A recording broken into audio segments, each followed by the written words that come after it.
There's one goal here, and one promise I made to Mrs. Ford is winning. For that to happen, everyone needs to be on the same page to be in the best position with the right plan. Every person in this building has a job to do, and each job is important. If we can get one step better every day, that's putting this organization in the right direction. Donald steps up in the pocket, now throws. It is picked up by Hines. Come back right side. Inside the 10. It is Quandre Diggs to the 5. To the house. Touchdown, Detroit Lions. How about Jackford opening it? Oh, my God. It is Sir Mix-a-Lot booty thick. Lions fans, it's time for the podcast you've been waiting for. The Detroit Lions Podcast post-game show with your hosts, Chris and Case. Hey, howdy-ho, Lions fans. Welcome to the Detroit Lions Podcast live post-game show. This is episode 248 already, and it's the official Detroit Lions Podcast for Reddit. I'm your dashing host, Chris. And with me is nobody, because Case is out. Case is hurting, working. Everybody's working. It's been a tough year for Lions fans. It's a tough year for the Lions team, Lions coaches, Lions this, Lions that. But I gotta say, in the end, when it didn't matter, they stood up against a team that's going to get a bye in the first round of the playoffs in 2 games. So should have won one, could have won them both. We'll talk about that. We'll take your calls. We'll do a whole lot today in this year's final live post-game show. But don't worry, because we've got a lot to talk about. Let's kick this off and break it down. All right, first couple of quick announcements. First, check us out. Help us out on Patreon. Special thanks to Dylan from... Thank you, Dan Orlewski. Also, join Brian Burkheiser from iPrevailBand.com, our very first donor, Mathis, and all the cool kids on Slack. All you got to do is join us on Patreon, patreon.com/Detroit Lions Podcast, patreon.com/Detroit Lions Podcast. You get on the Patreon crew, you get in that sweet Slack chat. I put a post or two up every game day from the Slack, but it is the most intelligent chat on the internet, and it's really, really good stuff. So join us, and a little $1 a month, a donation will get you in there. Don't forget about us on Facebook, facebook.com/The Detroit Lions Podcast, facebook.com/The Detroit Lions Podcast, on Instagram, Detroit Lions Podcast, and on the Twitter machine, at DET Lions Podcast, DET Lions Podcast. The very best place to see Billy Simmons say, "Go Lions!" That's right. Let's see. Subscribe to us, youtube.com/Detroit Lions Podcast. Get on there, get the bell, the notifications, all that, so you can see us when they go. And we'll talk about that. Yes, we've got the Slack chat, or the Slack chat, the YouTube chat going, Ryan. Yes, we will talk about that. This is going to be a good one to be at there, at the Senior Bowl. Just give us 1 sec. Don't forget iTunes, Stitcher, Google Play. Give us those 5-star ratings. Those are forever. And we love you when you do that. Give those reviews. Appreciate them. And then if you want to talk about the show, make it better, add, subscribe, add, change, whatever you want to do that in the subreddit. All right, let's get going. This is no time for a quick release. We're going deep. And deep we are. Interesting game today. Not at all what I think any of us expected to see out of this Detroit Lions team. These boys came out and played a very, very solid first half. Incredible first half, as a matter of fact, all the way to the ticking down of the clock to the end of the first half. That was really something to see. This team that we all had no confidence in, that we were certain was going to lose, was going to help our draft picks and everything else, come out and absolutely dominate a team that's going to get a bye in the first round. A team they should have bought had it or beats without help from the refs. They would have. And in this game, even with the late game kind of fall apart, which I don't know wasn't on purpose. I mean, I know that Slay's injuries and other things led to that, but a team that could have beat the Packers again. I saw it in Slack today, and I think they may be right that this is a team that was built to beat those Packers. And if you're going to beat one team in the league and build around that, the Packers are the team to be built against. All right, so rooting for a tie. Joe B in the Slack, that was a good one. Really quick, Ryan had mentioned they didn't quit. which was great to see. And I think that's extremely important. Gives you something to work with going into next year. We sure got to evaluate some guys. We'll talk about Oruwariye today and his play. I think he elevated himself. First-year cornerback out there playing the number one spot, and when Slay went out, and he did a darn good job. I like what I saw from him. This kid has a spark. We'll see how he grows, but boy, he has a lot. And then Ryan also asked, Senior Bowl bound? I am 98% yes on Senior Bowl bound. Everything is in line. It's the real life work situation thing that might get in the way, but I might just tell the pound stand to do it anyway and pay the price afterwards. 'Cause, we got the Lions coaching class most likely going to be coaching at the Senior Bowl, and I really would love to be able to get in there with them and talk to them about that. You're right, John. Young players got a lot of play time. Very important. That's big for this team right now. That's probably the number one thing that we could take away from the season, basically since Matthew Stafford went down, was how well can this young group of players be? What do we have? What can we develop? What's going to be our depth, and what maybe could be a starter going forward, because we had a bunch of guys that were down and gave them a shot to show up, and some of them did. Again, I talked about Oruwariye. I liked what I saw. I've been a fan of this kid for a long time, and I think we're going to see a lot out of him going forward, and he did take a good step forward with his play today. Quick question from Jiggly Scrub. No co-hosts. No. Most Lions fans, people are packing it up and hiding, and actually have a lot of things going on in their lives that maybe take a little bit. So that means I'm going to rely on you guys and your calls. So please give us a ring, 248-782-8384. Happy to talk to you and chat about our favorite boys here. And you can also use Skype, which is Detroit Lions Podcast, all one word, Detroit Lions Podcast. Again, the phone number, 248-782-8384. I saw that you called, John, and just had to get through the first part here. Saints and Seahawks fans bummed and mad. Yeah, but if they counted the Lions for just one game, they can't be as bummed and mad as Lions fans. What the heck? Had an interesting conversation. I think this is one we may bring into the podcast and the shows this year about Lions fans, and so many times the Dallas game, this game too, we sold our tickets and left our home field advantage on the ground so that somebody else could jump in and take it, bring their fans in. And was that worth it or not? So we'll get into that a little bit. But we got a call. How you doing, caller? What's your name? How many have you had so far?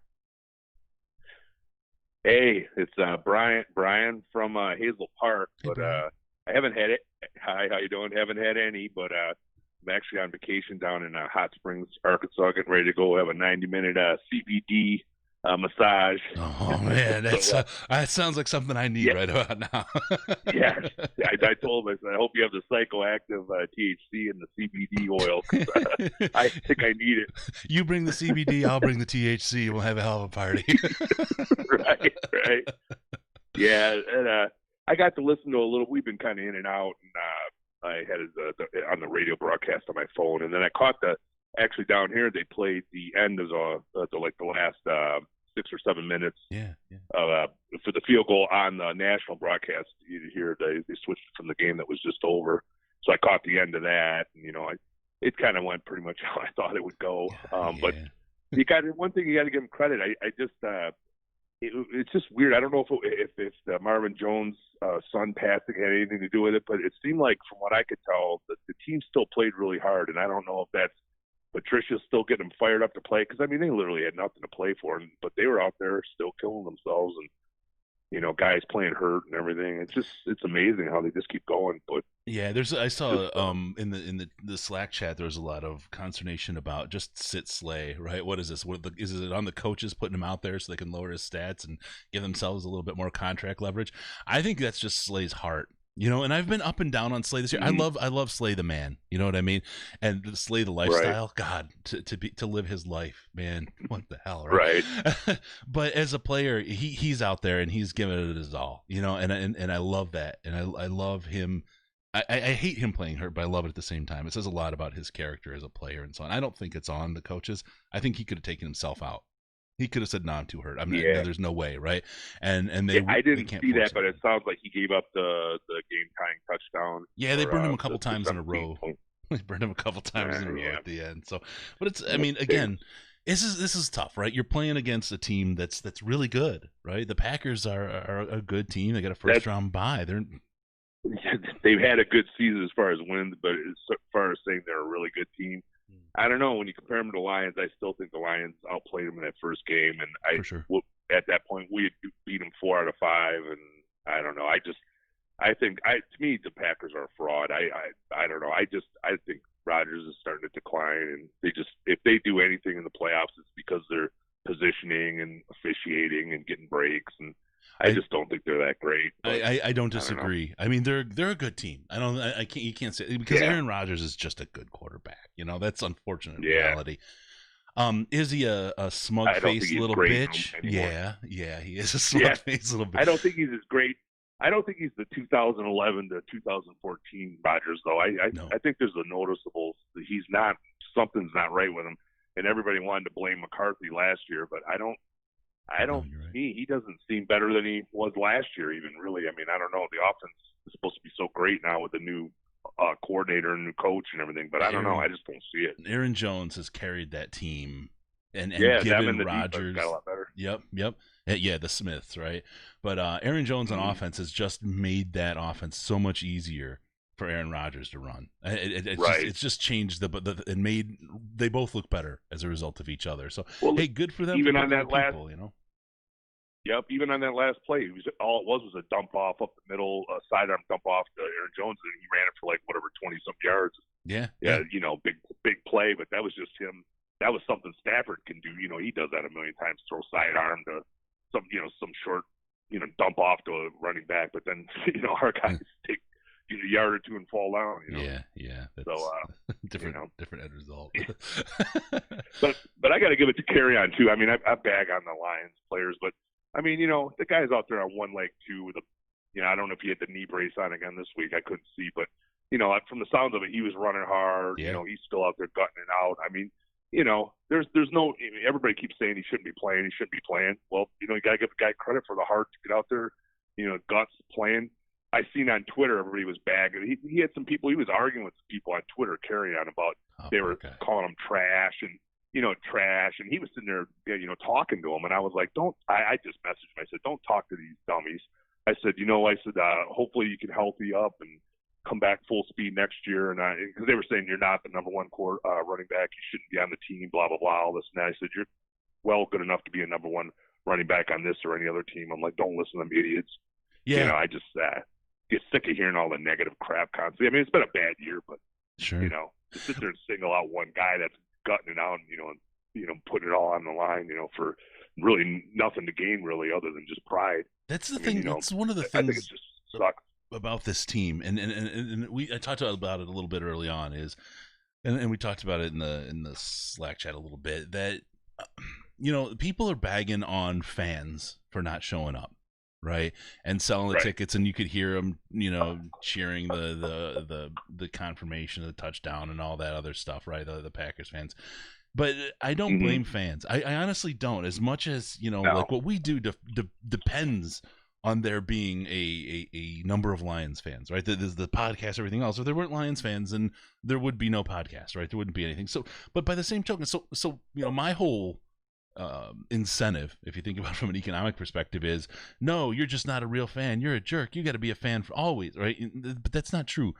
I don't think the team has put something out. I don't blame people for selling the tickets. I don't blame people for not showing up.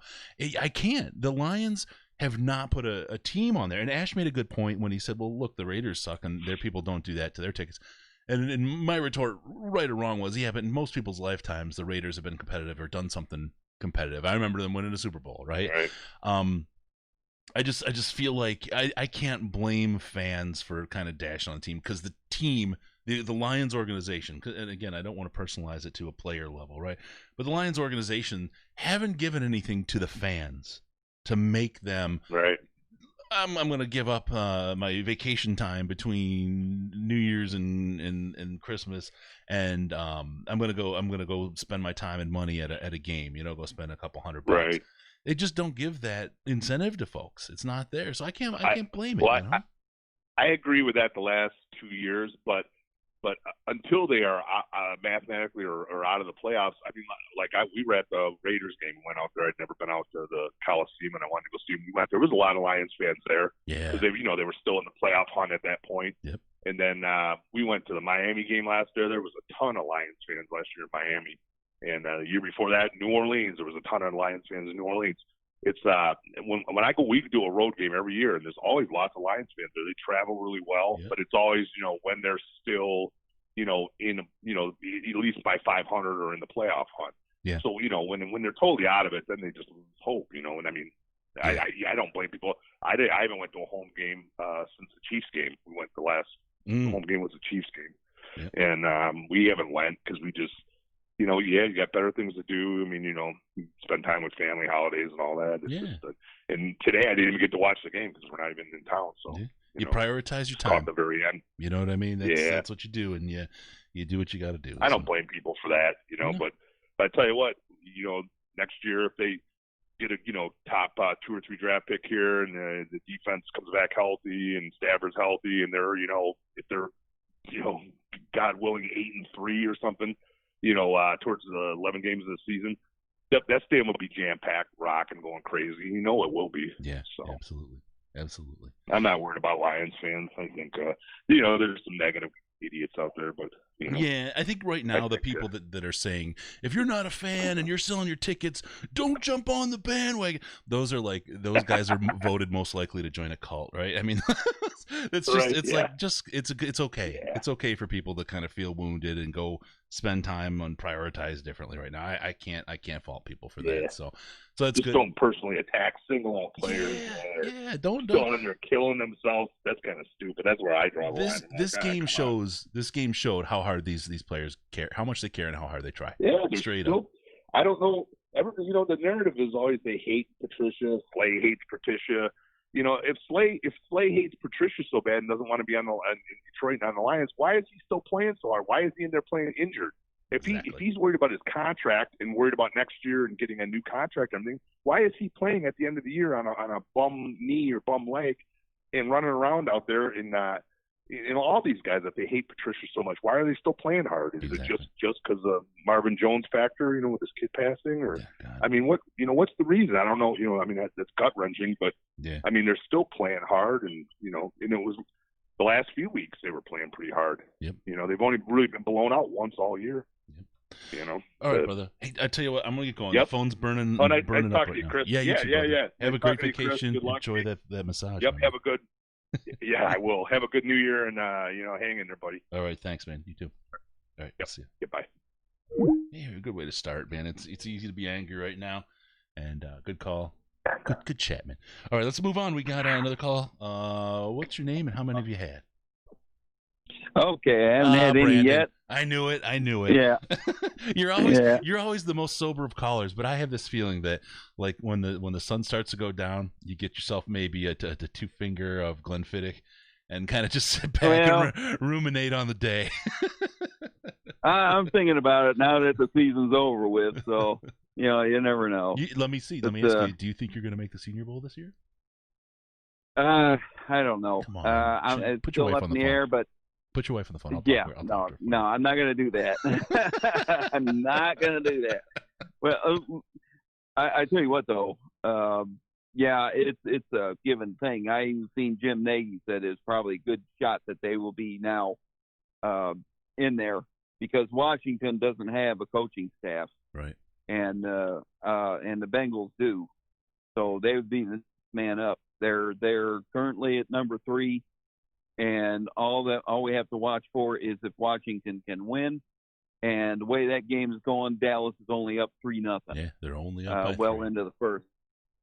And by the way, just for fun, all the rest of you football fans out there, if you want to watch a nice long shot chance, the Raiders got the win, and 3 teams lose, and they will be in the playoffs as the 6th seed. And they're all going on at the same time. Wow. You got the Raiders is battling Denver. They're in the red zone in the 0-0 tie. Houston and Tennessee. They have to have Tennessee lose. They're tied at 7 apiece. And Pittsburgh and Baltimore. Baltimore is leading Pittsburgh, and the other game is the Jaguars. I've still got the Sunday ticket, and I've got the 4-screen thing on my television. I got all 4 games on at the same time, so it's pretty cool. Good for you, man. So, you know what's a real shame about this whole game that happened today is there is no way any Lions fan was going to tell me they were going to play him that tight right to the last minute. No, there's not a single person. I was looking for a 31-10 lambasting by the Packers. Half the stadium was filled with Packer fans. And half the Packers were sitting at the end of the game to rest. That's what I was thinking. But now, so you got Bulaga who's out, who's hurt, who may not be able to play in the playoffs, and Jones, who took some serious shots. We'll have to see how healthy he is. I mean, they took a pretty decent beating here going into the playoffs from this Lions team, who almost beat them. Right? I mean, we got to say, there's a lot of almost this year, and I get it, it's almost, but yeah, the Redskins just turn it over in their own zone. I saw it. I thought he was down before it came out, but no, they came out and played a heck of a lot. This game was way different than we thought, and I very quickly convinced myself that I don't mind if they win. At the end, I walked in expecting a loss, like you said, just a beat down. And I'll give up the draft position to ruin their playoffs. Would happily do that. Well, it's funny. Last night I was watching the Ohio State game, and I don't know about you guys, but Chase Young did not impress me all that much. That's a huge thing to talk about here. A lot of people. Okay, so and it's. I want to start off by saying it's one game, and a lot of people. Well, I saw him against Michigan, and what was it? Wisconsin that played him really well. They schemed around him completely. If you watch Ohio State's year and watch Chase Young throughout the year, you're gonna say, "Oh yeah, this guy's really, really, really good." But it's kind of like it's the Sue effect, right? When he was here, he was of course he was productive. He was a beast, but he was always doubled, and that frees somebody else up. Right, and that's the kind of effect that he brings. When you force a team to scheme around one guy, it's a Zadarius Smith kind of a thing, right? What did he got a sack today, a single sack, right? Which is, hey, a sack a game is a great rate, that's 16 a year, right? But you hold a guy like that to one, especially a Lions team in the shape that we're in, holds him to a 1-sack game with Blau, who isn't maybe the most mobile and isn't got the great pocket presence. You're doing pretty good. You look at like a Chase Young, that's what you're seeing in a guy like that, where you're changing the way the other team plays, and now you've monopolized 2 of their guys, and now you can use the rest of your guys to schematically attack the offense and the quarterback. So again, I get it. There's a lot of people who saw. I can't believe it now on Reddit. Reddit has had an influx of people, and it's kind of changed the gestalt over there. People just jumped off the Chase Young bandwagon because of one game, and it was like, wow, that seems extreme. I don't think he's going to follow us. Well, I tell you my reasoning. I'll tell you what my reasoning is on dealing with him. Sure. Just before I get back to the Lions themselves, is the rest of the Big Ten isn't all that. And if it's Wisconsin that always has excellent O-line play, and then you got a top-rated team like Clemson that has probably one of the best O-lines in the country, then you're talking about something special if he dominates or even comes close to dominating. Right. Epinesa from Iowa looked really good, but we've yet to see Derek Brown from Auburn. So I'm kind of holding back. I'll see what happens. But as far as that goes, hey, number 3 ain't no slouch and ain't that bad. And I've got to hand it to the Lions. They battled tooth and nail. And I know the other fan bases. I was following them on Twitter, even the guy who promised him a truck if he won, from the Saints. But afterwards they were saying, "Oh yeah, Lions being typical Lions." I said, "Hey, hold on here, man. They were playing them this tough with half a team and the other half on IR, plus a bunch of guys off the practice squad and off the street. If they can play the Packers that tough, and even though it's at Ford Field with half their fan base there, then what do you think you guys are going to do when you go to Lambeau? You're going to obliterate them because the Saints is an excellent, excellent team, and the Seahawks are no slouches. Yep. So I expect the Packers to be one and done, and I think that the Lions are actually as hard as they played with what lack of talent they had. To me, that just shows that you give them a couple. I heard one is Charles Davis, maybe even D.P. Brugler, said you give them a couple of players here and there that are impact players, you've got a different team. Yeah. Especially you bring Matthew Stafford back playing like he was, and I expect he'll play that way again next year. Absolutely. So here we go. Off season is started, and now the first thing we've got to do is who are the Lions going to spend money on? You might have seen the contract for Marcus Peters that the Ravens just gave. You're going to look at that with Slay in mind, and a couple of other players that are going to come free because they ain't going to want to play for the teams they're playing on, like Trent Williams and the Redskins. Mm-hmm. And that tells me that even if the Redskins win, they may take a top offensive tackle instead of Chase Young anyway. Mm-hmm. So I've got all that going for us, man. There's a lot, I can't wait. There. Chris Robbins is a call, so I don't want to steal his thunder. He's got a couple of guys that he's laid out that, besides the obvious Chase Young, that are very possible at our draft pick. There's a lot of time between now and then. There's a lot that'll happen. Akuda is, of course, one of them. Mm-hmm. Everyone, jumped onto him very quickly after last night's game. We'll talk about some of those guys here, and we'll continue to talk because right? You've been to the Senior Bowl enough. You know how people's stock changes. Oh yeah, right. You know how things change markedly between now and the actual draft. So, Senior Bowl, I'm 100% at the Shrine game. Senior Bowl's coming. I'm 98% there, and I'm about 50% at the Combine. I'm trying to put some stuff together for that. But I think for Senior Bowl, as things go together, we got some really, really cool plans for it. Wish you could make it, man. Really. Well, I tell you what, if it works out for you, if you do make it, let me know, and I'll see what I can do because I would sure like to come down there and meet you and see some of the guys I used to know and still follow and everything. And maybe we might even be able to meet the coaching staff. So, despite what Lions fans think about them, those guys are great, and they're always personable, except for the Marinelli years. Those guys were creeps. Yeah. Well, anyway, I'm out of here. When I go, I'll be credentialed, so we'll definitely talk to the staff. we'll definitely talk to the coaching staff, so we'll have something. All right, buddy? All right, be good, Brandon. Take care, man. Thanks for calling. Love talking to you, man. All right. Move on from Brandon. We've got John on the line, I believe. John, how you doing, man? I think I just missed it. We'll get you, John. I promise we'll get you in here. I just missed the call. All right, so yeah, that's interesting. A lot of talk about who is the next person that we're going to pick in the draft. There's a couple of names. Let me see. We got the call here. What's your name? How many you had? Hey, this is Chris. Hey, Chris. I was just talking about you. And I was talking nicely, too. Awesome.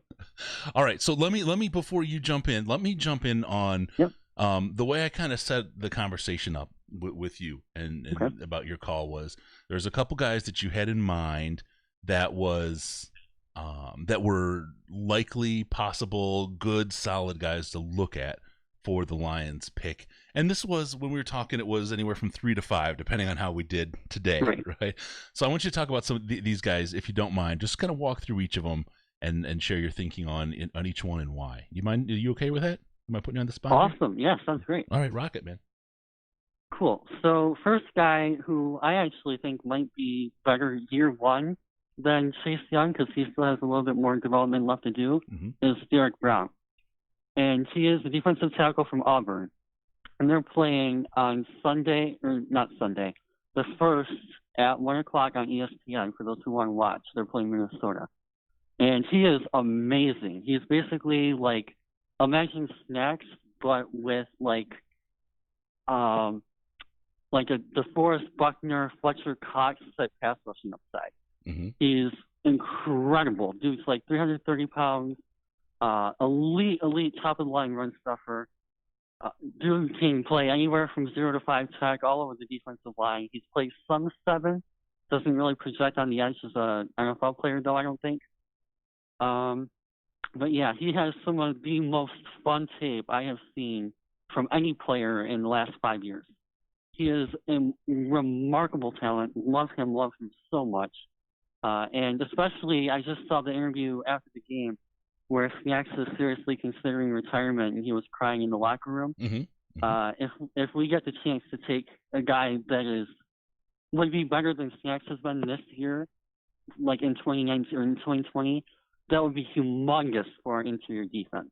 So, huge fan of him. Another guy, if we want to go a little bit more away from the defensive line and toward the back end, is Jeffrey Okudah. Always want to go to the quarterback back end, from Ohio State. Yeah. And, yeah, a lot of you guys, Lions fans, were watching the Ohio State game last night. And he really did a really nice job against Trevor Lawrence. Even without Sean Wade for half the game, his number 2 corner, who was also like a second or third round pick. He has a lot of lockdown traits. He's in that same conversation with your Marshawn Lattimore, your Denzel Wards.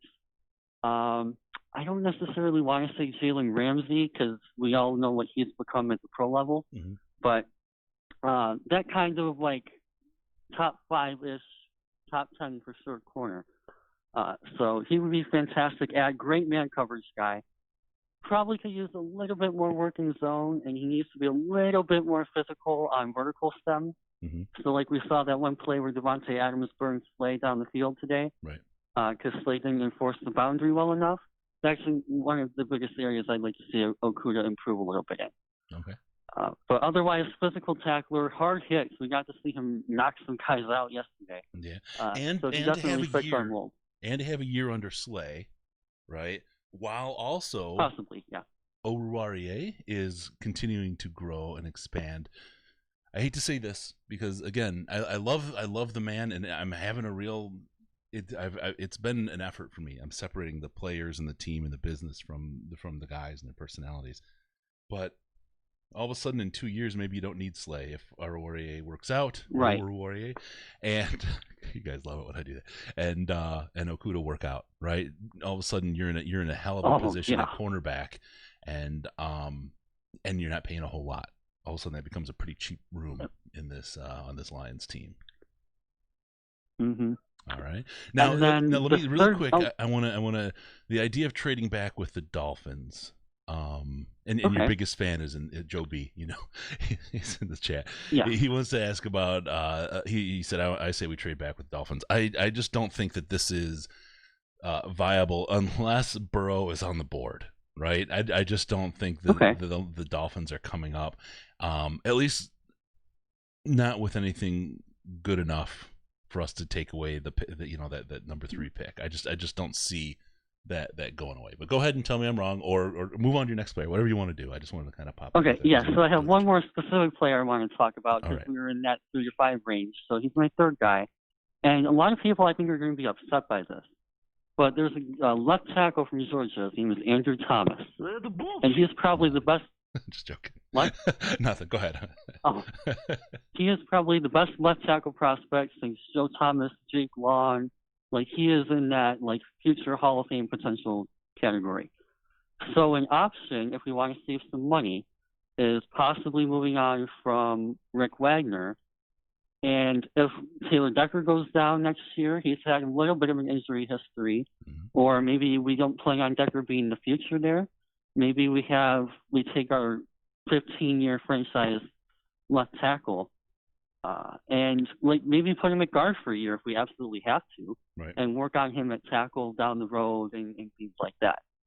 So it might not be the best pick for 2020, but if we're looking down the line 2021, 2022, and we're building like that 5-year sustainable plan, he's someone that absolutely deserves a look. He's incredible too. It's funny because we've spent so much on the line already in draft treasure. Mm-hmm. And now we have a front office and coaching staff that's really on notice.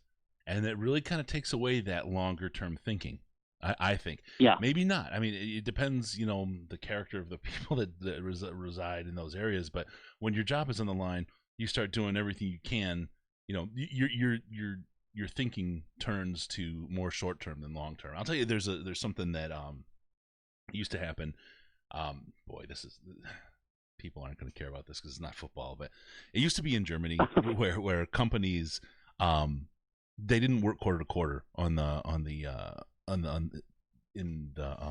Börse, I forget the German stock market in Frankfurt, whatever. They had a little side account. Okay, they didn't have the GAAP standards for accounting, right? And they had a side account of money. So if they made $10 million this year, they put $5 million in the account and they'd report a $5 million profit, right? Next year, they barely broke even. Oh, no. They'd pull the money out, made $5 million, right? And what it did is this little side account always allowed them to flatten out their earnings reports so that their leadership was thinking 5, 10, 15 years down the road. These are the days when German engineering actually meant something, right? And the accounting standards were different. Obviously, that's not the transparency that we want in businesses and stuff like that today, but it allowed the leadership to think longer term and really invest and apply their strengths to come up with great products, right?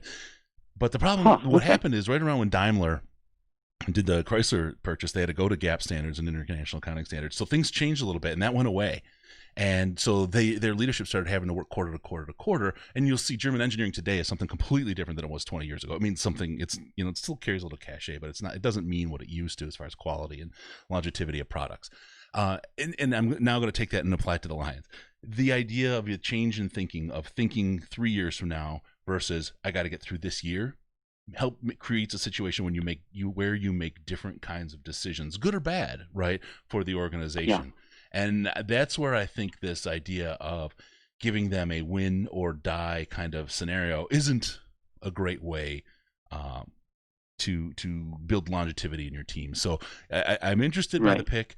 After a couple picks for OL already, though, I just don't see them doing that as much as it may be good for the long term of the team. So that's just kind of my thinking right now. Sorry, I had to go way out left field to bring it back. Yeah, and going back to the original point about the trade down, is that's still an option too. And there's a lot of, like, this class, there's probably 15 guys that are going to be really, really good players. Yeah. So even if we take the trade down with, like, Miami, I think they're picking, 5, 6, whatever. Yeah. So you're still getting one of those kind of elite guys. Like, there's Jerry Jeudy, who's a great wide receiver, C.D. Lamb, who's a great wide receiver, Javon Kinlaw, who's a little bit below Brown, but a little bit more developed technically as a pass rusher than Brown at defensive tackle. You have A.J. Epinesa, who I know a lot of Lions fans love. I'm a huge fan of his too. A lot of people are big on him. So, even if we trade down, even 5 spots, I mean, you're still getting, a Pro Bowl / All-Pro potential caliber player. So that's definitely something to be considered. And it's just a matter of how far back do you want to move back and where do your tiers break. Yeah. Because if you have your Chase Young, Joe Burrow, Akuda Brown, and who's the other guy I mentioned?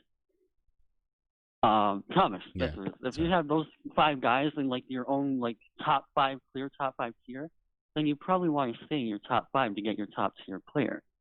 So it all really kind of depends on where those tiers break and what the gap is between those tiers. Right. How far back you want to move down. And I'll tell you what, if the Lions front office picks a tight end again this year, they will. Oh, okay. So that's right. Let me just go on this little bit of a rant. There is not even a tight end we're taking all of round 1, and there might be one we're taking in round 2. For any team, even a team like the Patriots that needs a tight end. I was just making. There is not a tight end in this class worth anything. It's probably one of the worst tight end classes we've seen. That's right, and they will get. So that I can confirm that will not happen. Yep, they would get what they deserve at that point for sure. All right, hey Chris, I'm gonna bounce here real quick. The phones are burning up, and I want to make sure I get everybody in. And sounds good. I want to get a little bit of a Sunday, but thanks so much for calling. We'll talk more. And we'll look for your articles on these guys and breakdowns because these are good picks. I can see where you're headed and where your eyes are, where your head's at, and any one of those picks are defendable, especially at this point. And I think things are really going to change as this kind of draft process and Senior Bowl and all that goes on. But we'll stay in touch. All right, man. That sounds great. All right, awesome. Talk to you soon. Have a nice rest of your day. All right, thanks, man. Take care. Chris Robbins, guys. DetroitLionsPodcast.com. One of our writers does some really good stuff. Really takes a good look at the draft and the guys out there, and brings some good thinking. I don't always agree with him, and he's one of the most sensible guys to disagree with, I've found, because he just brings facts. He can leave the emotion aside, and it's fun. This time, I think we really did get John. John, are you sober? That's debatable. Chris, what's up, my friend? How you doing, buddy? Glad to have you call back. I missed you. With every bullet so far, right? I haven't called in quite a while, and I actually can't watch the show today because I'm not at home. I'm at my wife's cousin's house, so I just kind of randomly trying to call at a random time. So sorry if I was interrupting your. I don't know if it matters that I call a bunch when you're in the middle of the show. Maybe that's distracting. I don't actually know. No, I'm an absolute professional, John. I can handle it. I 100% support that claim, Chris.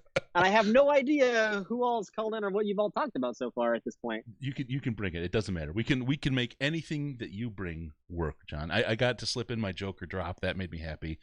I got in a bullshit drop already, so I think I've hit good. most of the marks for the show. That's a good claim. I will go back to my rant that I gave.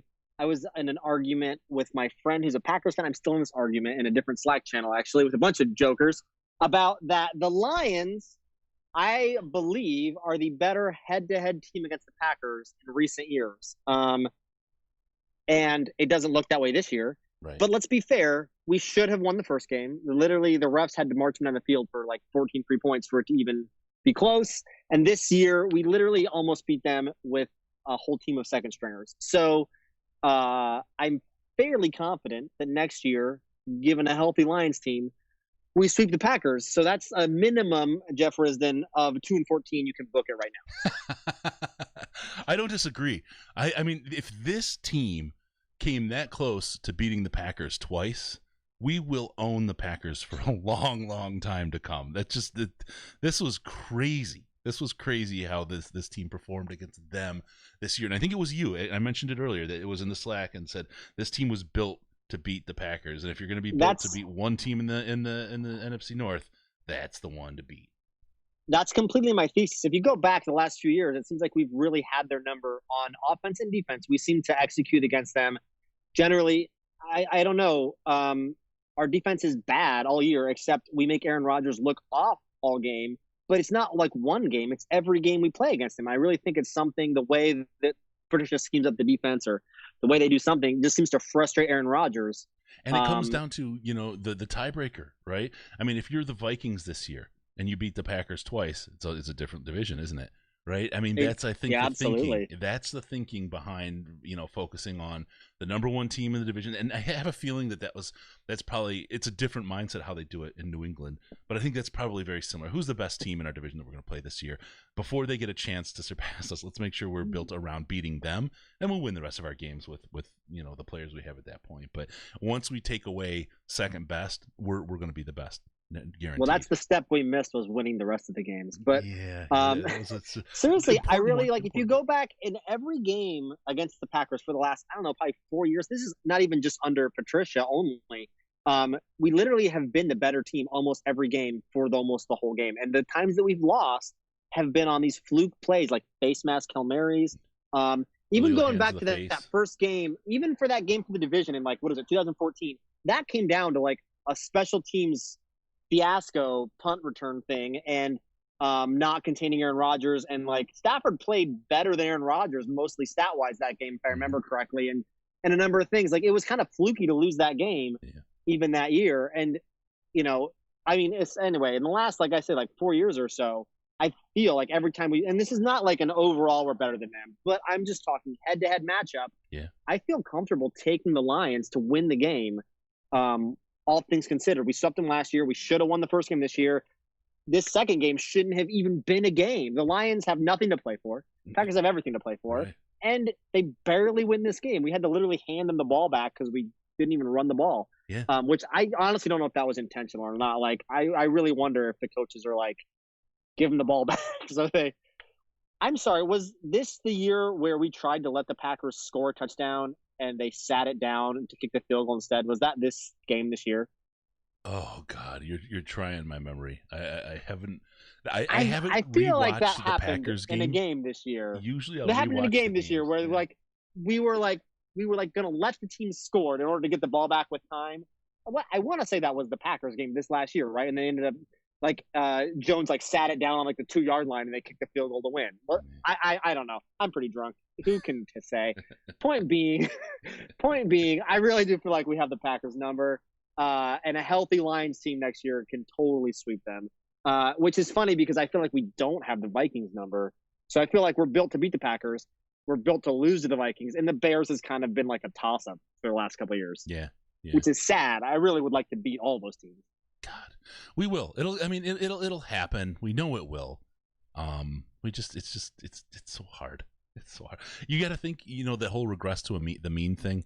Like every team is basically 500 over its lifetime, right? Given enough time, it's like flipping a coin. You got to think that at some point the Lions, there is so many times this has come up tails. We're going to come up heads really strong here at some point. All right. Well, so the thing about this year, I think the number one thing about this year is, didn't you have to feel like that was what was going to be this year? Because last year felt so unlucky. And like this was going to be the year where it all evened out. And instead, this was the year where we broke his knee. No, this was the year where we blew like a record number of fourth quarter leads. It's like literally the opposite of progressing. I mean, it's like going to the extremes. We literally went to the extremes this year of losing fourth quarter leads to like an number one in the league level, which feels like that's the opposite of regression. I mean, that's like going right to the very edge of the bell curve. So now, the problem with this year for me is that as much as I want to buy into the fact that, okay, well, if you're in every game into the fourth quarter, you're a good team and you're just getting unlucky. And next year, that regression to the mean thing will pay off and we'll be winning, 8-8 or more games. I'm a little nervous in buying into that because it almost seems like somehow we went even more to that direction. And you wanted to think that this year was going to be the correction year, and instead now you're really banking hard on next year being the year that the math works out.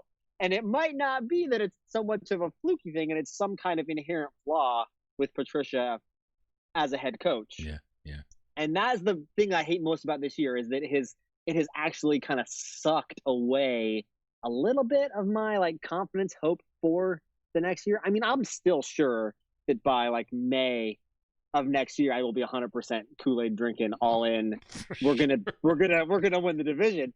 But I will go on record at this point in the year of being fairly trepidatious and being like acknowledging the fact that I wanna hope that Patricia can be the answer, Quintricia can be the answer. But you have to admit that there's enough questions after the season that it's kind of tough.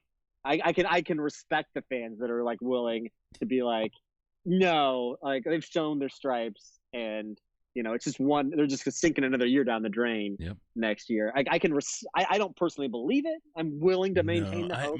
I'm ready to. My thing is next year, it's going to be an all-in year for Quintricia. So they're going to be better. Is it going to be good enough? I don't know. Right, that's where my head's at. So I'm in it. I'm in for the ride. It'll be a fun ride, and if these guys work it out and make it happen, then I'll be the most excited dude in the world. I'm not afraid to be wrong. I mean, we talk about it all the time. I mean, we have the Horn effect, right? We've been wrong plenty of times. Right? We call it out. We call it out. It's okay. But I'm looking at it, and as I do the calculus on this thing, these guys should be bringing the Lions success. I like the approach. I like the building for the long term.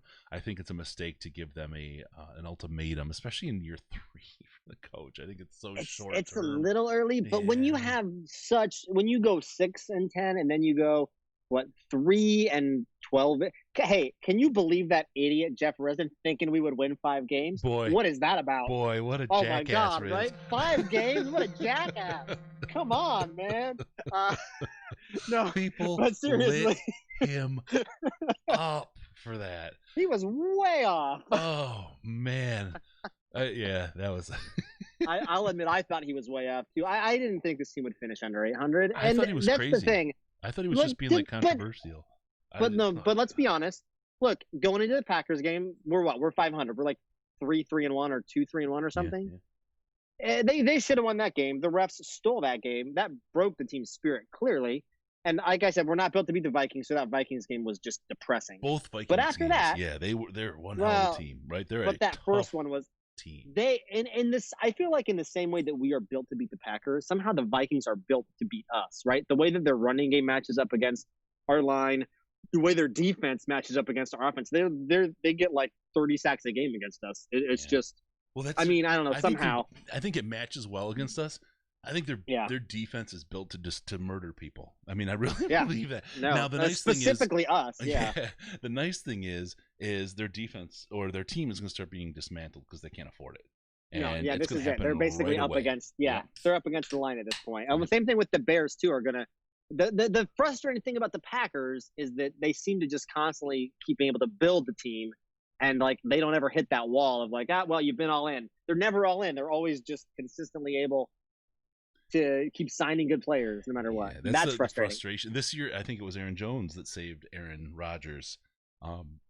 He's they made ridiculously each other, good. Yeah, they made each other so much better, and I think that's what saved the Packers offense. It isn't the flower that came in as a coach. It was specifically those two, and you got a good receiver in Adams, right? But once you put those quietly two one of the together, best receivers in the league, yeah, and you don't downplay Jones's ability as a receiver either, right? I mean, exactly. No, he's ridiculously good at it. I feel. I think actually we would have had a lot more trouble against the Packers had what's his name, Damian Williams, been healthy today. I feel like switching him up on us because we were actually holding the run to reasonable levels because it was just Jones. That was all they had, and Rodgers, like I said, was pretty off on a lot of his throws. And again, I don't chalk that up to Rodgers having a bad game. I chalked it up to the Lions seem to get under his skin. They force him to have bad games. That's been consistent for years now. It's been consistent. It's not just a one thing. It's been consistent for the last few years. So, so the fallout of this game in this season is that we know we get Patricia and we get Quinn for another year, and we have a lot of arguments whether that's good or not. Ash, vociferously seems to argue that maybe not the greatest thing. Wisco, my spirit animal. This is all in the Slack chat for you non-Patreon people. Get on Patreon and donate so you can be part of these epic Detroit Lions conversations. John knows what's going on. So let me ask you seriously. I say it's the most intelligent chat, right? And I mean it. I mean it's maybe, and I say that just because it's an easy way to say it quickly, but it's one of the closest, best, most camaraderie, collegial, I don't know, groups of people talking Lions outside of like my group of couple buddies, right? I absolutely love our Slack. People were talking in the last call. I was talking about the crap that Carry-On was getting on Twitter. So I think Twitter's a terrible place. You got to be there, but it's just mostly like it's some really just toxic people. I love our Slack chat. The group of people that we put together in there is just fantastic. Okay. I'll stump for you for a minute and a half here because you're 100% right. The Lions Slack chat is what saved me from this. Look, I'm a Lions fan who is not from Detroit. I live in North Carolina. I probably remember this. If you don't, I don't know. I lived in California for 10 years, right? We lived like right down the road from each other practically. Yeah. Which we never saw a game for some reason. But my dad was born in Detroit, so I grew up on Barry Sanders. So I'm a fan purely. I mean, I guess it's by being raised in a household, but purely by choice. I'm not like tied to the Lions because I live there or any stretch of the imagination, right? I get to avoid all the negative Detroit media. So I'm not like inundated with that bullshit. And I literally, everything that I seek out Lions related is going to be by choice. Anything that I consume, Lions media is something that I choose to consume. And so, like you say, the Slack chat for the Detroit Lions podcast is head and shoulders more enjoyable than anything else out there. And and here's the reason. The internet straight up sucks. Everybody should know this. Yeah. Twitter, Facebook, Reddit even, like as soon as the team starts to be bad, who comes out of the woodwork? The 50-60% of Lions fans that just want to be miserable about how bad the team is until it gets sold because that's the kind of people that they are. And then there's nothing to like argue with their voice. If you don't have a platform where there's some kind of filter for those people, the platform just turns into a giant shit show. It just turns into a bunch of negative things. So the great thing about the Slack Patreon is for as little as $1 a month, or for you people that make a bunch of money, $20 a month, you get to hang out with people that, $50 a month. You get to hang out with people that, are Lions fans for the right reasons. They aren't just there on Facebook to bitch and moan and complain about how Mrs. Ford needs to sell the team because they're terrible. You're there with people that are passionate about the team for the right reasons, and they want to talk about things constructively. You nailed it. And it's the, even though it's low, it's the barrier to entry, right? It's free to exactly go. What it when is. You can go shit in other people's day for free. Why? Well, this is great, right? I can be a troll, and there's literally I could do That's anonymously. That's where all those people are. And there's those no people penalty. aren't paying It's money to magnet, do that somewhere. Right? Exactly. No, they're all on Twitter and Facebook and Reddit. Put $1 a month between them and that, and they go away. It's 3,000% worth $1 or more a month to not have to do this. But this is the thing about, look, and I'm not saying the Slack chat is all a bunch of like rainbow breeding morons like me that are all like, next year is our Super Bowl year, we're going all the way. Like, yeah, there's enough of us. I'm a slappy a little bit, and there's a fair amount of slappies, but there's also a fair amount of people that have a completely more negative opinion, but they do it in a constructive way. Like, that's the nice thing about the Slack chat is that, like, everything is on honest discussion. And, like, you know, it's not a bunch of just mouth breathing idiots with nothing constructive to say. Like, anything that is like a differing, well, you can't win them all. Any differing opinion is like at least, you know, reasonable, and it's a constructive debate about it. And actually, I think that's healthy for, you know, it's good that we have a couple of people that don't necessarily like are slappy all year long, right? Like, that's a good thing. So it's an that's honest my discussion. sales pitch. You're right. 100%. You can't, like, if you don't want to be around the idiots that you complain about, spend $1 freaking dollar and have good conversations about it, and also learn about how to flip a house in Wisconsin and make a lot of money. Yeah, that guy, he may not be funny, but boy, is he building an empire. But you can build a like, you know, the next Chip and Joanna Gaines or whatever. Soon enough, he's going to be a slumlord, and that will be the most fun we have with him ever. Yeah. Well, I'm glad I got one last call in for the end of the year. We'll be looking to the draft soon, and like I said, by May I'll be a slappy again about how good we're going to be. But if nothing else, this Lions team should not have taken this Packers team down to a last-second field goal. No, you're right. And that's a victory. And now the last thing needs to happen is Washington wins, and then this day was basically perfect. I mean, like, literally embarrassing the Packers for a half of football and still getting a better draft pick, I think is the best case scenario that you can hope for. Yeah, for real. So, all right, buddy. All right, hey, man. I appreciate the call. Thanks. Appreciate everything. Keep up the great work. Thanks, man. We'll see you soon in the Slack. We'll rock out. I'll be there. Thanks, and brother. come join us, everyone. Pitch in your dollar; it's well worth it. Thanks, man. I appreciate it. Later. See you, Jen. All right. Awesome call. Real quick, for those that are worried about the fire and maybe think that it should be a dumpster fire, this is the holiday season. It's just to keep you warm and cozy while we have our little chat with your single host today versus the host and a co-host. So, got another call. Caller, what's your name? How many have you had so far? I have had nothing, and I also want to say that the Slack chat is fantastic. This is a Dopey Dog. Hey, what's up, dude? I'm pretty good. I would be one of the guys that he was saying who's kind of negative throughout the off season. But it's cool, like, right? you know, because you bring. It's not just, you know, you're taking a dump on the kitchen table, right? You say, look, I think this is negative because here's the factors, and it's not, you know, it's not silly stuff, and it's an ongoing conversation, and that's what I like about it, because I think for me, who tries to be balanced, right? That's and I can get carried away sometimes in other multiple directions. I really, especially for the show, I want to bring balance, right? And not be, I want to be an adult rather than an emotional child. And sports often brings the emotional child of us, you know, to the fore.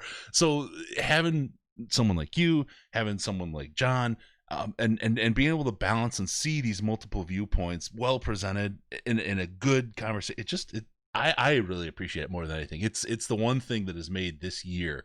I'm so glad we started. It's made this year so much better. I'm really killing it. Really absolutely. Like, I was talking to Ash about something, and I'll just say, like, you know, it's close enough to Festivus, and with this season, you know, it's time for the airing of grievances. So, like, Ash was on there saying, like, you know, maybe Quinn, you know, the players he drafted, you know, they don't really fit the system sometimes. And it's, you know, you take a slow corner and then you're trying to run, you know, man coverage with them. Well, you don't have a pass rush. What do you think's going to happen? I'll tell you what happens. Get what you fucking deserve. I got to use it again. That's the best line. I love The it. 2019 Detroit Lions defense is what happened. Yeah, you get what you deserve. And some of the coaching decisions today, I mean, I really didn't want to talk about today's game because we all knew how that was going to end. But, you know, Slay's out there. I had the game on mute, and I was listening to the Packers radio feed. Mm-hmm. Sometimes I like to listen to the opposing feed, just, you know, you get a different flavor. Yeah. And they're like, Slay's on one leg. And the whole second half, they're targeting this guy. Right. I get it, there's injuries, but at some point, you know, you're hurting the team. He wants to go out there and play. I understand. He's a warrior. but you can't play on one leg. Like, where's the coaching there? I don't get it. Which, I mean, it's part of my larger point with Quinn and Patricia. Like, I don't see the plan going forward. Like, what's the plan? I mean, okay, Stafford secret. comes back. Okay. No, so my take on the plan is, oh my God, they just murdered him. Sorry, I'm watching the Cowboys start to run away with this game against Washington. I'm watching the same game, yeah. I think the plan, and I don't disagree with it, and that's why I'm really curious to see how this plays out, because Quinn and I share a little bit of the same mind on this. And look, if it doesn't work and I'm completely wrong, I can rethink it. I'm sure he would as well, just like anybody who gets an opportunity to kind of implement their plan and see how it works. If you're wrong, it sucks, right? I mean, it affects a lot of people, but if you're right, holy cow.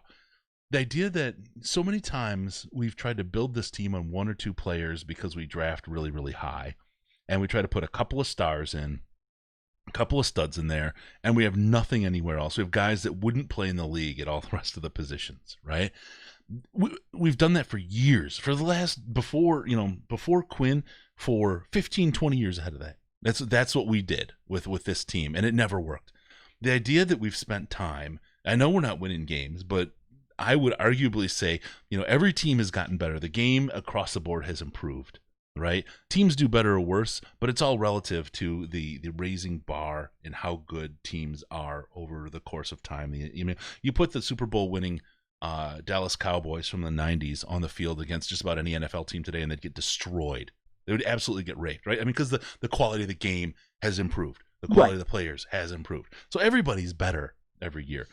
But what I'm seeing in this team, while the W's aren't there, is we're putting a series of players in positions and depth in positions that we've never had on this team before.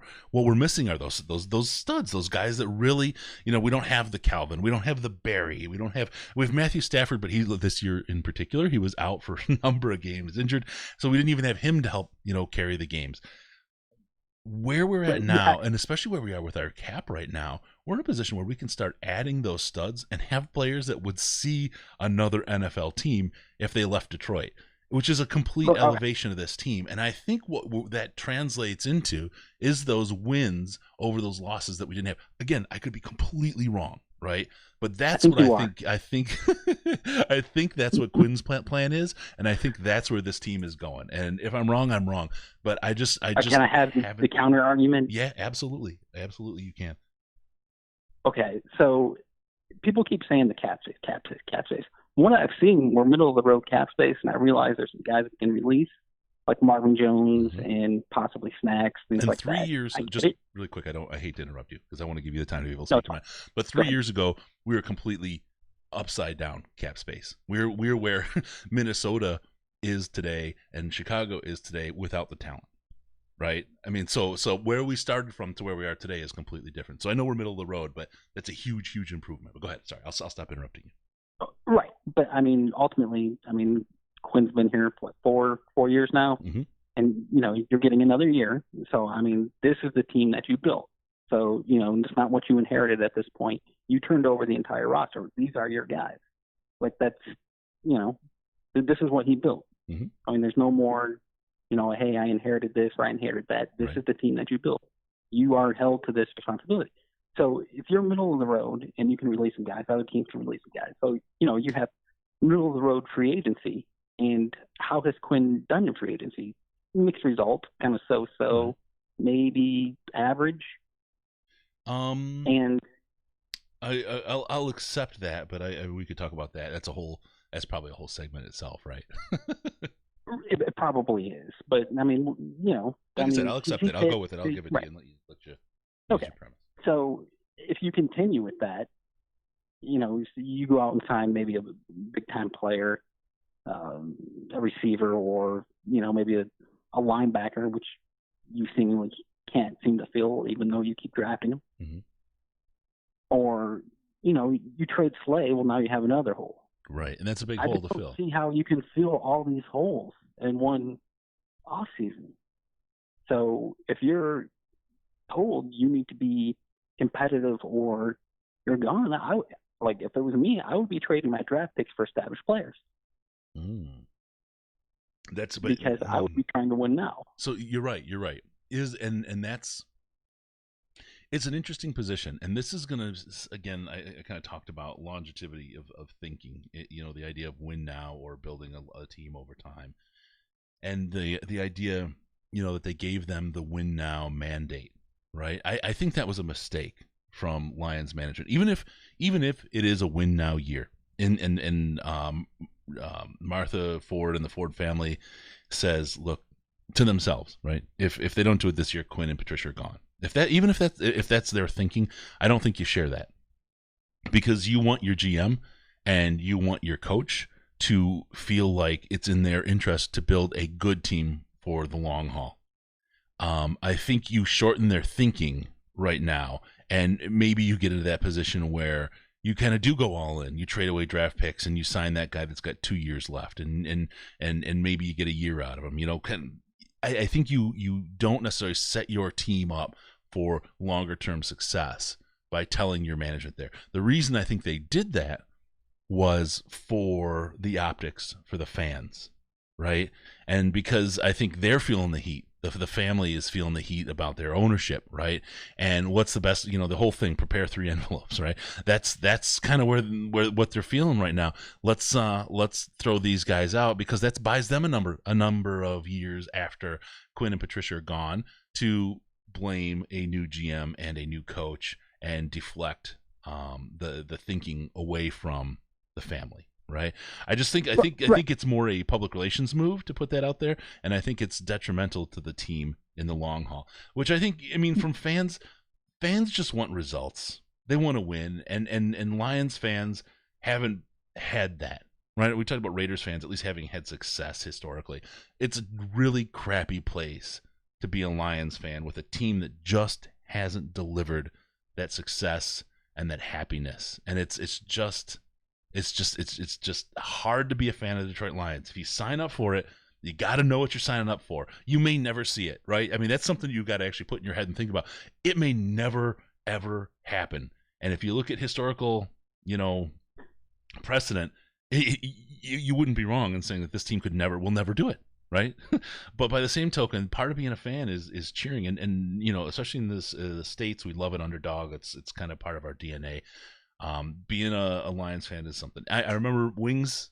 I look at the Wings. They were 43 years. It's longer for the Lions now, right? But it's 43 years between championships. Interestingly, today is the anniversary of the Lions' last championship from '57. It's been a long. Well, George Blaha, he still brings that up. Yeah. I think he was like 8 when that happened. But with the Lions, I'm almost going to get punched in the face for saying this, I think.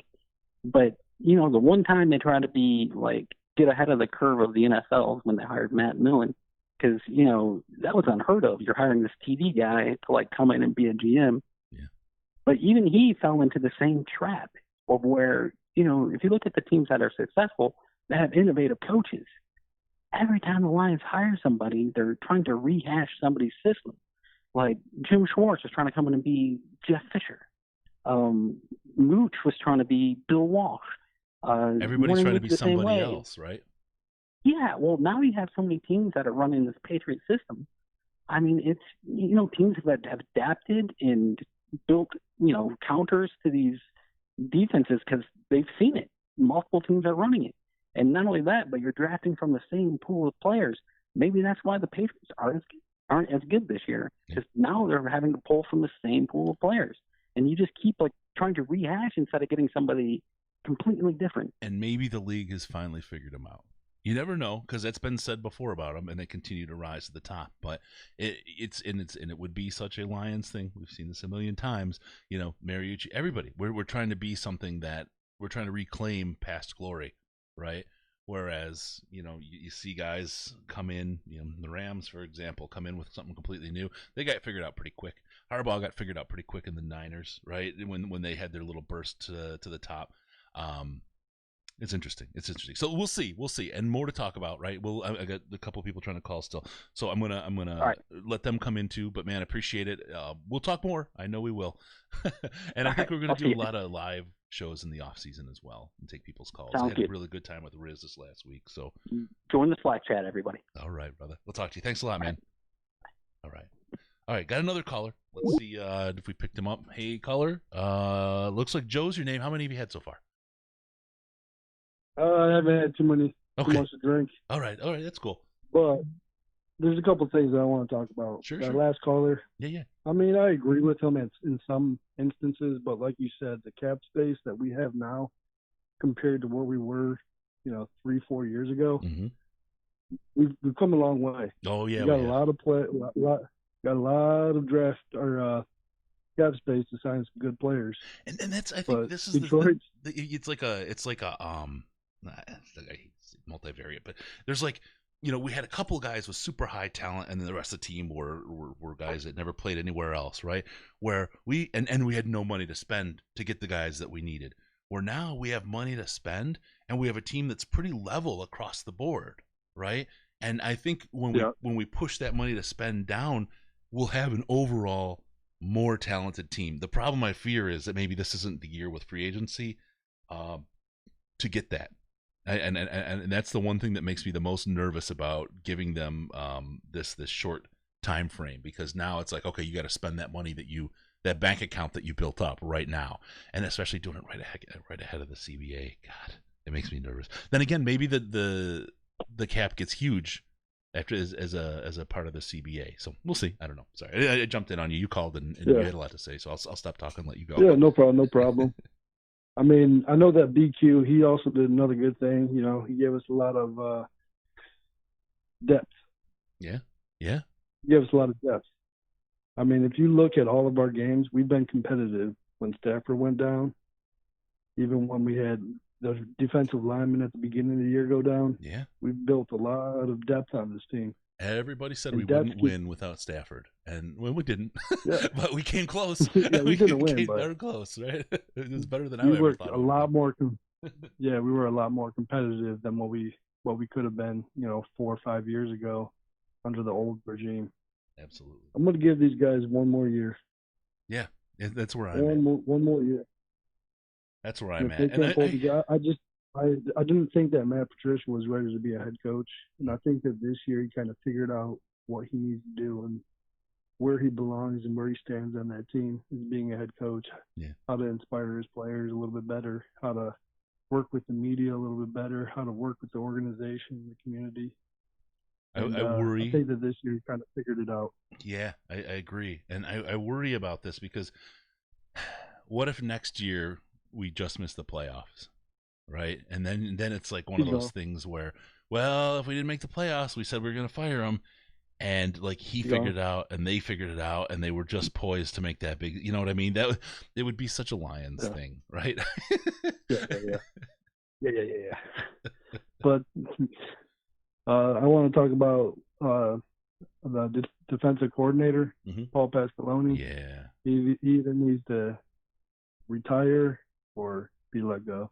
Yeah, I'm certain he will not be with the team next year. He's the scapegoat this year. Yeah, and I think I give a couple things. I give the guy credit because you have a coach who's had to learn how to be a head coach in Matt Patricia. We just talked about it, right? He's kind of found himself this year. Had a tough time with the media last year. Had to work on managing that, where he could have probably spent some of that time if he hadn't had the media problems, working on other things, because he only has so much bandwidth, right? But he has adjusted and changed. So he's spent a lot of time learning how to be a head coach. But Paul Pasqualoni, I mean, again, and we hired him. He was the last coach hired that year. He was, Super Bowl winning team, last one available. We got him. He had almost no time to put a crew together. He stuck with Jim Bob Cooter. Terrell Austin left. We knew he was going. He'd left before the coach was hired, I believe, if I remember correctly. Everybody else had been hired away at that point. There was really nobody at that time that was a good defensive coordinator. Pasqualoni was a guy he knew, and he spent his time the first year coaching that defense and coaching Pasqualoni, I think, to get him to coach the defense the way he wanted it. right?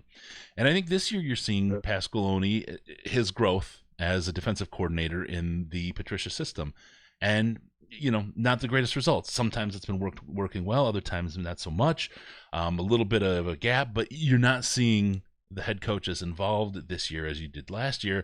And I think that's part of why you're seeing the decrease in their ability. I think Pasqualoni was a right guy at the right time, the right fit. I just don't think. I mean, could you flip him from last year to this year? Maybe you could have probably let him go, but I don't think that's what you do when somebody did you a favor like he did to jump in at the time that he did. It's just a crappy situation at that point to look at the talent that was available. Who can they bring in as a defensive coordinator? There's a lot of guys, right? I don't want to say there's. I think I just want to say two guys that come to the top of my head that have Patriot roots. There's Mike Vrabel if he gets let go by the Tennessee Titans, which I doubt that he will. Nah, it's unfortunate, but I would love. The other guy is Teddy Bruschi. Mm-hmm. Yeah, you know what? Teddy That's Bruschi interesting. He would really help out that linebacking core. I don't know if he would want to leave the press box to come down and coach on the sidelines, but he's a Patriots guy. He's got those Patriots roots, and he's a really smart linebacker. And I'd really like to see him develop some of those young guys that we have in the middle of our defense. Yep.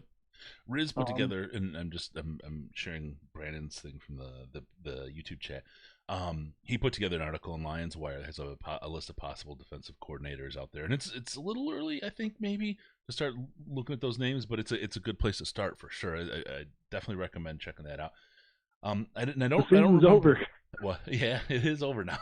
Well, no, we got till about 11 o'clock Eastern before it's over. Right?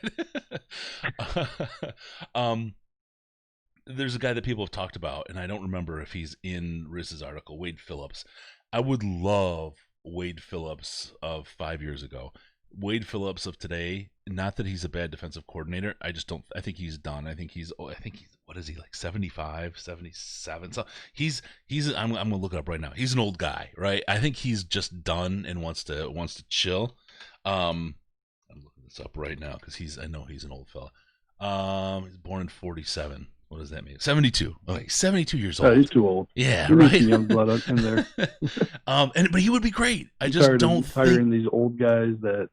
I think like a constantly Wade Phillips stick with their old ways and these old defenses where these younger guys are, coming in with these different packages, and I mean they're doing great. Yeah. So I want to see some fresh blood. I think offensively you're seeing a lot of that. I think Wade Phillips is a hell of a defensive mind. Put up against that NFC North. Yeah. Because the offenses aren't getting any worse. Well, the Bears might, but I think with a Wade Phillips kind of guy, the Green Bay Packers are gonna be good for the next couple of years. Yep. I think Wade Phillips kind of guy, though. I'll tell you the one thing about him that really stands out.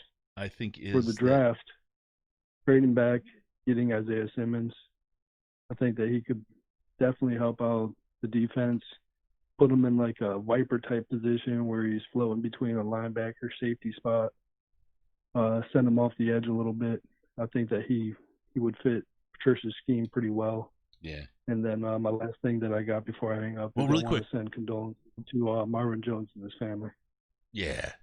I want to hit on that probably towards the end of the show. That's a really, really. I feel bad for the guy. I really do. The family. I can't imagine where he's at. I know, as having a parent, the most important thing is in your life is your kids, and it just tears at my heart to think of what he and his wife must be going through. Terrible, I watch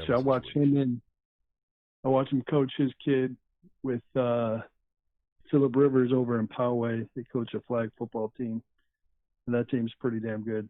But he makes my son look like crap, but it's hard seeing that he's a really good father figure, man, and to see that happen to someone like that, such a good guy, it's terrible. Yeah, but I'm gonna hang up and listen for a little while. All right, Joe. Thanks a lot for the call, man. I appreciate the call. Taking your time. All right, man. Appreciate it. Yeah. God bless you, Chris. Yeah. Thanks, man. You too. All right. All right, man. That's cool. Good call and good point about about Marvin. I wanted to hit that quickly towards the end of the show. Tough deal for him. The Wade Phillips thing that I did want to hit on is, I think he'd be a great defensive coordinator. I just don't think you're going to keep him around for a long time. That's the problem. And we need somebody that we're going to be able to keep around for a long time and succeed. Oddly, you want that on a team whose coaches and front office GM maybe don't have a whole lot of time, but that's how you build a team for the long term. So there you go.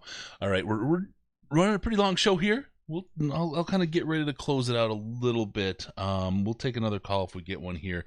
The number is 248-782-8384, 248-782-8384, or on the Skype you can call us in one word, Detroit Lions Podcast, Detroit Lions Podcast, and that's that. Let's see here. I should probably talk about Amazon and Fanatics. You guys have probably heard of them. Amazon.DetroitLionsPodcast.com. Go there. HTTP, all that kind of stuff. Amazon.DetroitLionsPodcast.com. To go to Amazon, it'll throw you straight to the site, get you right there, and anything you buy, they throw a kickback our way, and we appreciate when you do that. Helps us and keeps a little bit of money out of Bezos' hands. You know, we redistribute it in fine Lions content for you. They keep it. They keep it for themselves and enriching themselves like a bunch of greedy SOBs that. Well, I guess we wish we could be greedy SOBs in the end, but we're not. So anyway, do that thing. Same thing with Fanatics. You want to get your Lions gear or your Red Wings gear or any kind of sports gear, especially heading up to the bowl games and see when your team wins, and they got all the special stuff. That's all run by Fanatics now. They're like the Amazon of sports gear. It's fanatics.DetroitLionsPodcast.com. You use that. It'll take you right to their site, throws a little cookie, and they give us a kickback on that. Again, same kind of thing. You know, stick it to the man and help out your friends who provide you all that great Lions content. Again, Amazon.DetroitLionsPodcast.com and Fanatics.DetroitLionsPodcast.com. Great way to help us out and get the stuff you love in your daily life. Love to wear or love to play with. All right, let's see. What else do we got going on? I think if we don't catch a call here in the next minute or so, we'll tie this up. It's been a long game. It's been a long season. Lions fans, I think, we can take a lot away. It's not like having shut out the Patriots like we did at the end of last season, where we thought it was a springboard to monstrous success. But I think we have a solid team who hasn't given up on the coaches, despite what everybody was saying about losing the locker room and all the other stuff throughout the year. There's a lot of conversation that goes on by people that aren't there, that's maybe fueled by, hopes or whatever. There's a lot of the trolls get a hold of stuff sometimes, and the slappies get a hold of stuff sometimes and create narratives. I think the reality is something that you never really know until hindsight kicks in. So it's been a long year. We appreciate everybody who's been with us throughout this year. All of you Slack, you Patreon, all you Patreon people, folks who've used the different links. We appreciate everything you've done for us and how you've shared the year with us and spent with us in good times and in bad. It's been fun. It's always fun to have you folks with us, and we're not stopping. We're going to get bigger, better, and do more. Senior Bowl this year, we have some plans. I think we're going to blow your mind with those. We're going to do some revamping on the video side. We're going to add more video and work to what we're doing here. I think we got some good stuff going with that, and some other stuff throughout the year. Of course, we will do our draft party. Don't forget about that. We do that, and that's always a good time. Also, we will do our training camp party, and I've got some stuff for our training camp winners from last year still. We'll take care of you. We'll do that. We'll do training camp. We'll do all the stuff that we do, but I think it's just going to be more, right? And we continue to try to make it more and create a better product for you guys. And you help us by using those links and doing the Patreon and all that other stuff. But we're doing it because we love to do it, and I think we got a lot of change coming in 2020, both on the personal side, on the side of the show, and on the side of this team. And this has been a hell of a journey. We thank all of you for being a part of it and appreciate your support, watching, clicking, doing all the things you do. Thank you, everybody, so much for an awesome 2019. Have a safe new year. And with that, we're going to say that's the end of our post-game shows this year. We will do a lot more live stuff in 2020. Thank you, everybody, for everything. Remember, we still need your involvement. Use the comments and subreddit. Give us your feedback. We'd love it when you do that. Also, Patreon. Patreon's a great way to get in that Slack chat and help us out. Patreon.com/Detroit Lions Podcast. Patreon.com/Detroit Lions Podcast. Or on the Facebook, Facebook.com/The Detroit Lions Podcast. Facebook.com/The Detroit Lions Podcast. Follow us on Twitter at DET Lions Podcast. DET Lions Podcast.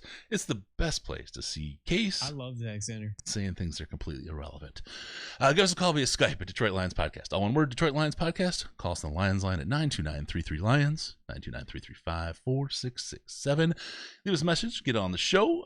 We'll do live shows, like I said.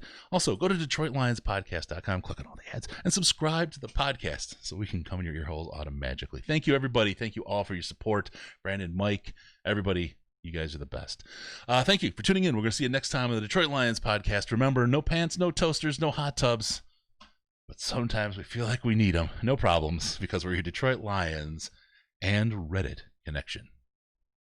All right, YouTubers, thank you guys so much. Seriously, all you guys we talked to, we're going to do a lot of live stuff this year. I think when we record our weekly shows, we're going to be doing those live more often than not, so you can tune in there. We'll take calls for those. We've got some other really cool stuff coming up. But again, thank you all for 2019. You have been an amazing, amazing group of people. You're the best. Thanks, and we'll talk soon.